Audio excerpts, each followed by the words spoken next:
বাবা। সে বলে তাই, তাহলে তোমাদের ইমামকে ডাকো। সাইয়েদনা ইমাম আবু হানিফা টাইম দিলেন, এই জুমার দিন, আজকে জুমার দিন না, এই জুমার নামাজের পরে ঠিক ভর দুপুরে 2টায় সবাই আমরা একত্রিত হব। নাস্তিকও আসবে, সাইয়েদনা ইমাম আবু হানিফাও আসবে। জুমার সালাতের পরে লোকের বন্যা বয়ে গেল, বাঁধ ভাঙা জোয়ার, অনেক মানুষ। নাস্তিক এসেছে, লক্ষ লক্ষ লোক এসেছে, আসে নাই ইমাম আবু হানিফা। আসে না, আধা ঘন্টা, 1 ঘন্টা, 2 ঘন্টা পরে আসছে। নাস্তিক বলে, এই তোমাদের ইমাম যার কোনো সময়ের জ্ঞানই নাই, এর সাথে কিসের তর্ক? সাইয়েদনা ইমাম আবু হানিফা বলে, ইনদি উযর, আমার ওজর আছে। কি ওজর? সাইয়েদনা ইমাম আবু হানিফা বলেন, আমি ঘর থেকে বের হয়ে আসার পথে একটা নদী পার হয়ে আসতে হয়।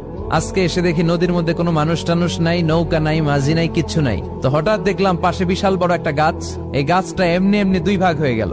হঠাৎ গাছ থেকে এমনি এমনি লম্বা তক্তা হয়ে গেল, এমনি এমনি তক্তাগুলো জোড়া লেগে নৌকা হয়ে গেল। আর নৌকা আমার সামনে আসলো, মাঝি ছাড়া, লগি বৈঠা ছাড়া। আমি নৌকায় যেয়ে বসলাম, নৌকাটা আমার নিয়ে টান দিয়ে সাঁ করে ওপারে নিয়ে গেল। তো